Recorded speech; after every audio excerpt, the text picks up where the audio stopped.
white ship. She was one of the fastest vessels that was ever built. The man who should be king of the English now, the son of King Henry, was on board when she sailed off. And with the prince there were 140 knights and many nobles, all on their way from Normandy to England. They say the ship hit the rocks, and then a fire broke out. Even before the white ship had departed, the prince and his men had begun to drink and get violent. Monks that were meant to bless the voyage were then forced to disembark. Some say the ship had been cursed. The king's son and many of his family were pulled down into the Black Sea that night.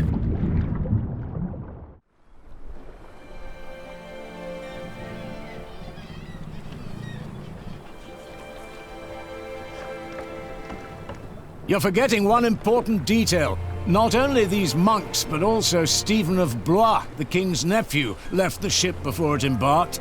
They say he got ill. That old rumor. The same Stephen who calls himself the King of the English now. What? That cannot be a coincidence. Yes, it can be. Of course he's king now. He survived. He is the king's nephew. What do you think, my lord? I think Stephen is a clever man. Clever enough to have his whole family perish. But why he would want to rule that godforsaken rock, I will never understand. What makes you say that? I love my country. Then why are you leaving? Well, because I want to see something new. I'll tell you what you're going to see. A proper country, where people know how to behave.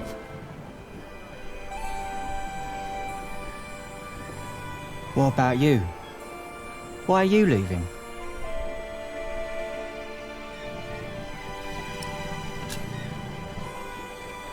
I'm looking for someone. For who? I guess I should stay out of other people's business. Forgive me. You English do talk a lot, don't you? I just don't know how to feel about leaving my country for the first time. I mean, how should anyone feel?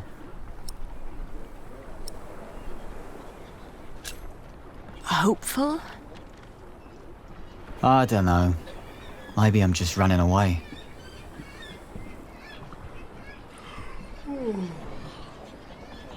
You should all get some rest.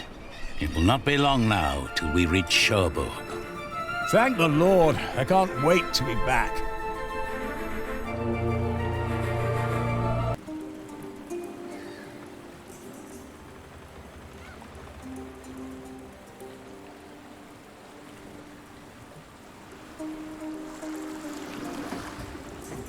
In the late summer of 1142, I had left my home country, England, for good.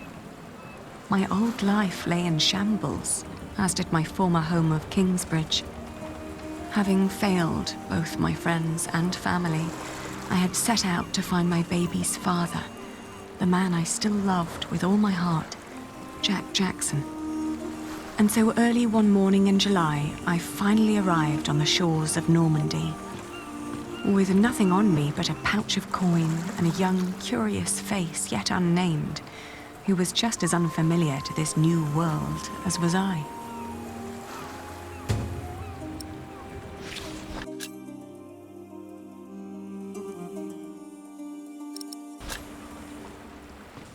You're still here? Oh, it's you. I'm just trying to get my feet used to good solid ground again. The last bit of our voyage wasn't exactly my pint of ale. I'm looking for someone. A red-haired mason called Jack Jackson. He came to France about a year ago or so. A fellow mason, great. Unfortunately, I wouldn't know a thing. After all, I just arrived here with you.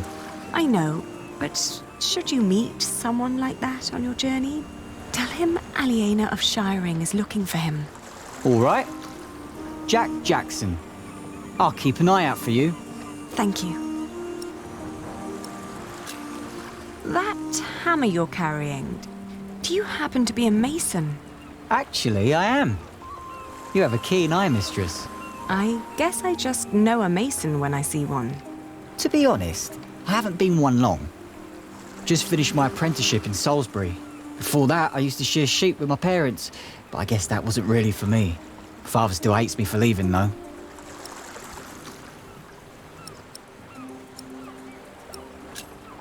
What will you do to find work here as a mason? Don't know. That's for me to find out. All I heard was that the wages are better over here. So you'll just travel from town to town and look for employment? Right. And I'll start in Lasay. A fellow mason told me about the abbey there. He said these Normans build their churches quite differently than we do back home. I need to see that with my own eyes. Maybe learn a thing or two.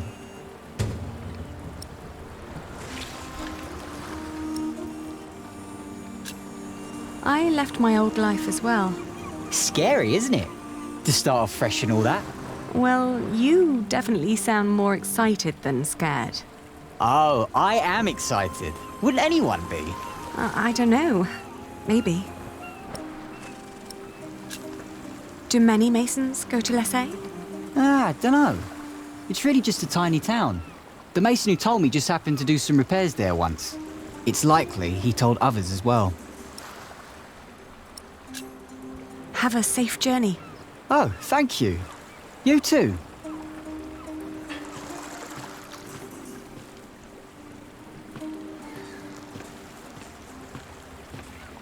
Where did you go, Jack? No, maybe I should just get going.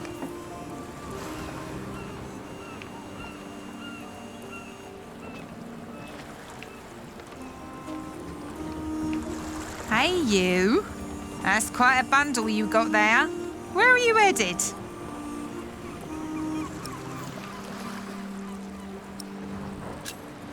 Have you seen a red-haired mason? You must have landed here sometime late last summer. Another ginger in Normandy?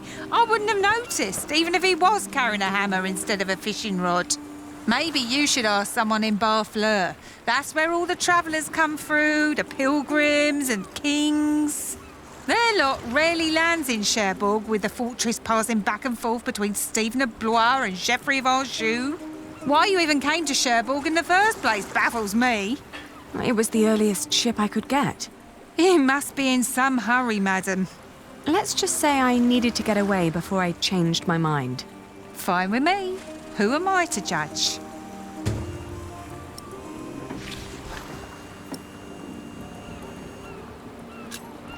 Do you know the road to Lasay?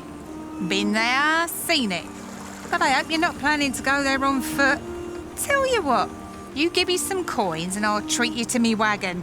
You can even change your destination once we're on the road, what'd you say?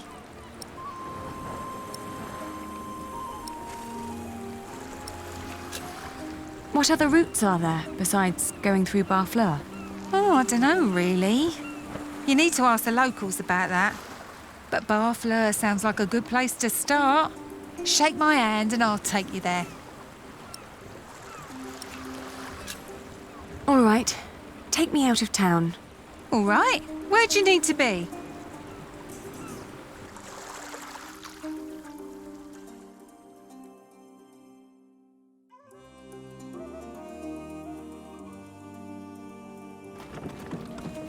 Lasay was tiny, but as it turned out, worth the trip. In the small abbey church of the Trinity, I met a monk who claimed to have talked to a man fitting Jack's description. He'd been fascinated by the abbey's rib vaulting and had asked the monks countless questions about the place's construction. The monk apologized that he couldn't tell me where Jack had traveled next, but I didn't mind. I lay down to sleep on the floor of the Abbey guest house and, for the first time in almost a year, I felt relief. As I drifted into sleep, I hugged our baby tight and whispered into his tiny pink ear, "We're going to find your daddy."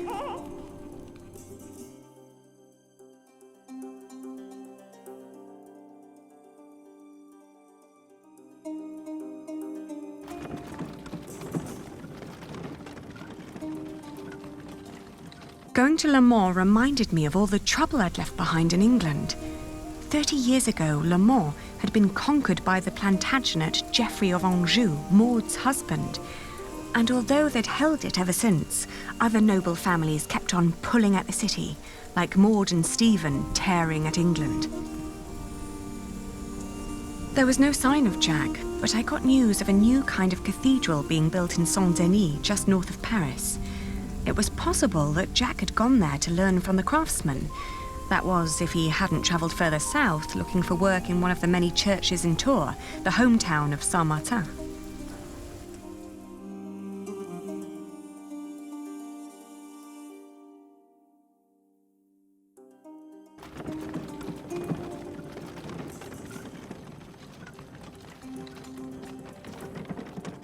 North of Paris, I visited the construction of the great cathedral of Saint-Denis. It was far from finished, but already I could feel its magnificence. It was like nothing I'd ever seen before. I assumed if Jack had come near Paris, he would have ended up here. Unfortunately, I was wrong. No one among the army of masons raising the cathedral of Saint-Denis had known him. My stomach churned when I realized that my strenuous walk to Paris had been for naught.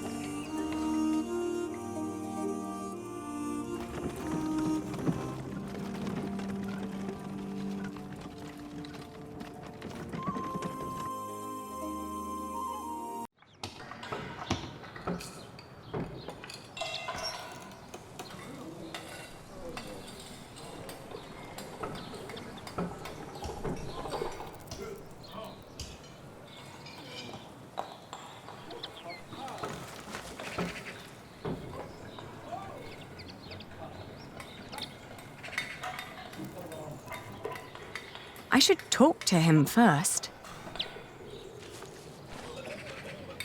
Good day. Are you the master builder? What is it? I'm looking for a mason who may have passed through here. An Englishman with carroty hair. He calls himself Jack Jackson. A redhead? Yes. Did you see him?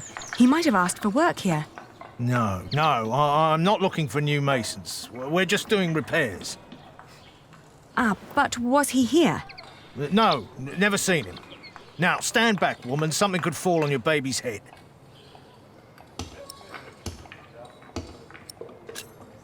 Are there other construction sites around Tours? Well, yes. It's a big town. And where would an outsider most likely find a job? Dunno.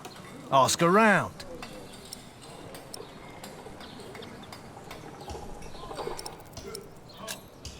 I was told he wanted to come here. Maybe he changed his mind. Are you sure you haven't seen him? I am.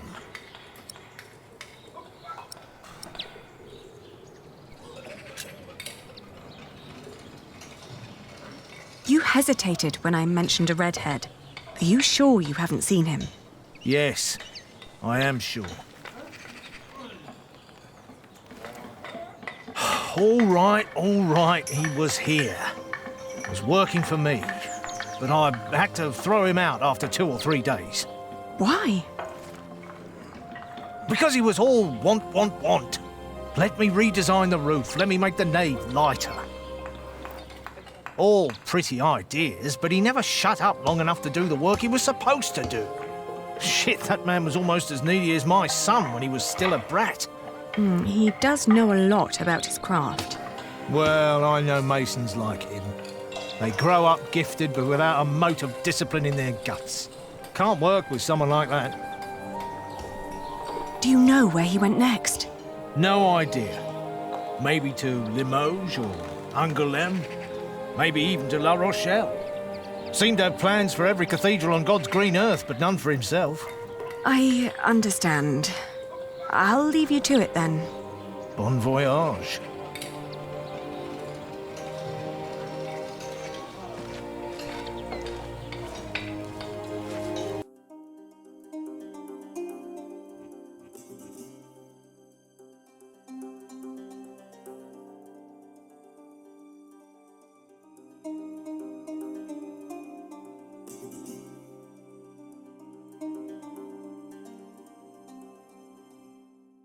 We had just left Tours when I suddenly felt dizzy. I stopped and made rest, trying to catch my breath, then lost my breakfast in a ditch at the side of the road. To my horror, our baby too had grown pale, his breath shallow like that of an old man. I tried not to panic, but the next inn was a long distance away and we couldn't stay on the road where it was wet and cold. I managed to walk until the sun had fully risen before I keeled over. A knife merchant who'd been travelling behind me flagged down a coach heading back to Tor and haggled with the coachman to carry me back to an inn. Back in Tor, the fever got worse. I remember people carrying me into a room, laying me on a bed. I tried to feed my baby, but after that everything turned into a blur.